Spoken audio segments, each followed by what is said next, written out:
اعوذ بالله من الشیطان الرجیم. بسم الله الرحمن الرحیم. ایمون معاشره کې یوه بیماري څه ډېره عام ده.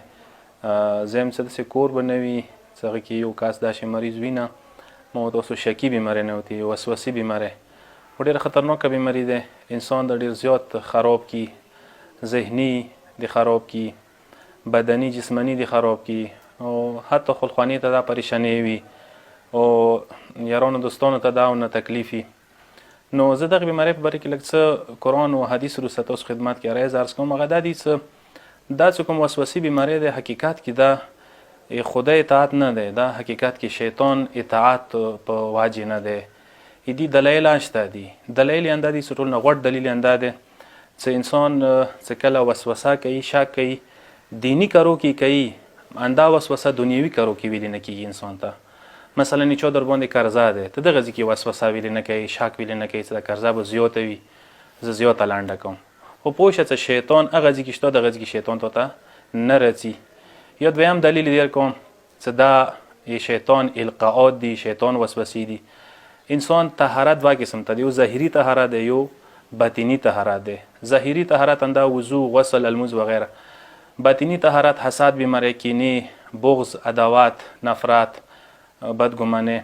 انسان ظاهري طهارت کې وضو، غسل وغیره دغو کې منځلو کې وسوسه کوي، شک کوي. باطني طهارت کې ویلې نه کوي. مثلا حسد بیماری په باره کې، کینې په باره کې، بغض او بدګمانه په باره کې انسان ته ویلې وسوسه نه راځي چې دا بدګمانه زونه بار بار تکرار کوي چې زونه استه کی. خودی نه پوه شه چې دا چې د شیطان القا ده، صرف طهارت ظاهري کې تو تدارولي. او بل خبره ده چې کوم کس وسوسه کوي هغه د سوي خپل ځون خدای نه، رسول نه، اهل بیت نه، مجتهدین نه، مراجع نه، علما نه پاسه بولی. هغه یو څه ویلی دي دغه په مطابق بل څه کوي. هغه یو خلته وضو خیال دی، دو بل خلته کوي. هغه یو خلته الموس خیال دی، دو بل خلته کوي. مثال کے طور پر خو دې کې دلیل انده چې ټوله توجه دلته صرف ظاهري حرکات او سکنات او ادا کولې باندې، الفاظ او ادا کولې باندې، لفظ څنګه ادا کوم، المنځ کې بار بار تکرار کوم، دا وکم، یا ظاهري حرکات، مثال وضو دا شی وکم، دا شی وکم، بار بار منځله. صرف اندخته توجه د ټوله په ځای د څه خدای ته توجه زیاته وکي، په ځای د څه خلوص ته توجه زیاته ورکی، په ځای د څه زړه خدای ته ویر کی. ظاهري اعمالو کې زیات دا گرفتار شوی دی. او دا د عرض کم څه وسواس بیماری وجه انسان متعدد و گناهان مرتکب کیږي. ډېر داسې ګناهان دي چې هغه اندوي وسوسه شک بیماری وجه انسان نور گناهانو کې آلوده کیږي. یو غټه ګناه ده چې اوبو اسراف. انسان اندغه وسوسه وجه نه څوره اوبه ضایع کوي، اسراف کوي. ګناه ده که نه ده؟ اسراف حرام ده که نه ده؟ اسراف په باره کې قرآن کې څوره آیتونه او څوره حدیثونه راغلي چې تاسو اسراف مه کوئ. او غټه بله ګناه ده چې وخت اسراف دی، ورکې څوره وخت انسان ضایع کیږي. یوه وضو باندې چې 15 منټه لګیږي، دوی 10 منټه مثال نیمه غنټه ونې لګوي. یوه غسل نه چې 10 منټه لګیږي، مثال 2 غنټه په لګوي. وخت ضایع شو، اسراف وشو، وخت کې اوبو کې اسراف وشولو. او بله غټه ګناه دا دی چې مثال که چا بچی د پلار و مور ته ازار وضعیت ونه رسیږي، اندغه کس نه چې کوم کس شکي بیماري دی، که چا ښځه د شوهر ته، که شوهر د ښځې ته، که پلار و مور دی مثال بچیو ته، خلخوانې ته، ایز ا هول فیملی ولته ټولو ته، نورو خلکو ته ونه ازار وضعیت رسیږي. کیدای شي یو کس باتروم ته، حمام ته ولاړ وي، انتظار کوي تر ورځې نه. آیا ازار رسوله چاته حرامه نه دی؟ دا ګناه ورکې کېږي. دین علاوه نورو ته وسوسه ته ورچوي، نورو ته شک بیماری چي، د خپل ځای کې غټه ګناه ده. او بل دې شي ذریعه سبب چونه تهمت لګیدای شي، ته مثال بچونه تهمت ولګي، یا خودی تا باندې تهمت لګیږي قسم ته چیرې ته باتروم نه ناروزي، یا بل چی زیات استعمالي تهمت در باندې خل لګي. او یو بل یو ګناه سدي کې رسی غنده ده چې خل د نفرت کوي.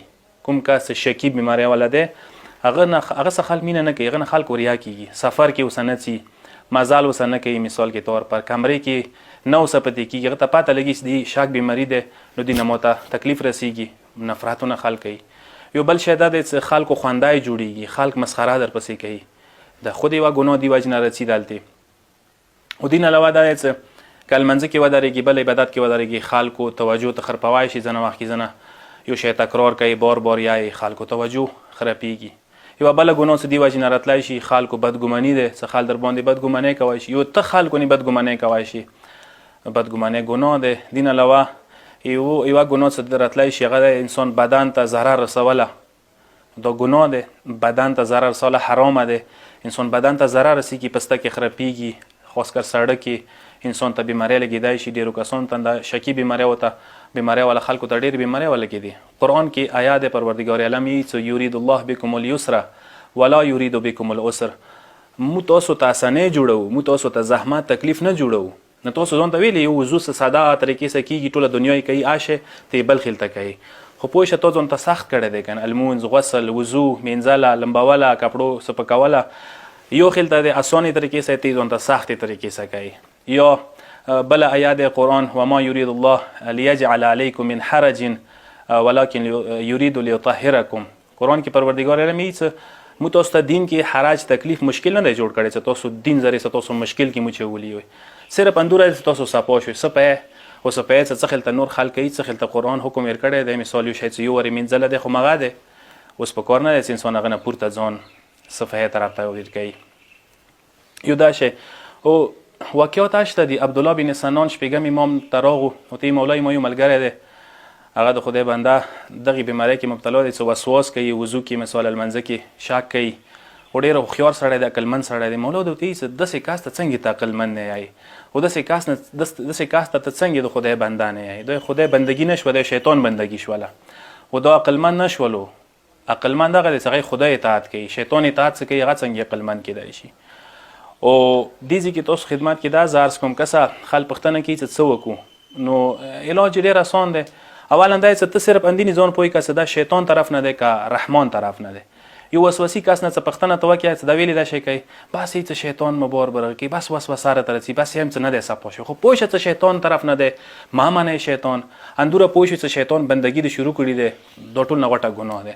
دویمه خبره ده چې اندغو اثارو طرف ته وسوسې، شک، بیماری څه ته نتایج دي، څوره ګناهونه دی وجه نه راتلی شي، خلکو ته تکلیف میلویږي، هزار اندغ ته توجه وکړي په کار ته ورسته شي ونه.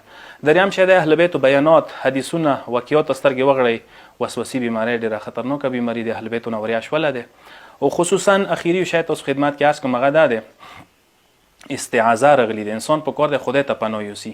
مثلا روایت کې شته دي چې توای آمنت بالله وبرسوله مخلصا له الدین، دا یا صرف اندوره وای اعوذ بالله من الشیطان الرجیم وای شیطان د نور کیږي. مولا ته یو کس راوڅه وسوسې بیماری ده، زه څه وکم؟ مولا د ته څه داسې وکه المنځ کې شک کول، او مولا د ته څه خپله سببه د ختویل شي، دا ګوته راوخله چپیل ادمه باندې کېږده او دا یا وایه دا دغې طریقې سره دا ذکر وایه څه بسم الله وبالله توکلت علی الله اعوذ بالله السمیع العلیم من الشیطان الرجیم. دا وایه انشاءالله شیطان د نه وری کېږي. کسه دا د شیطان طرف نه اوس کله ته شیطان نه پناه وغواړې، کله ته استعاذه وکړې، کله ته اعوذ بالله من الشیطان الرجیم، شیطان خپله د نه وری کېږي. او یو غټ شی دا دی چې انسان په کار تمرین وکړي، مشق وکړي، دا وسوسې بیماری خپله ځانه برطرف کوای شي. چې نور خلک څه کوي مغاتیا کوه. طهارت په باره کې حکم انده دی چې کله نور خلک کومې طریقې سره طهارت حاصلوي، وضو کوي، غسل کوي، مغې طریقې سره په کوی تا غسل وضو یا وشي، که هغه نه پورته ته کوي د سوایسته د ظلم کوي، ګناه ده کوي، وسوسې بیماری د شک بیماری دا ځان انسان په کار دی وبسي. پروردګار عالم د ټولو وسوسې بیماری ولا ته دغې بیماری نه نجات ورکړي. وما علینا الا البلاغ المبین. والسلام علیکم ورحمة الله وبرکاته.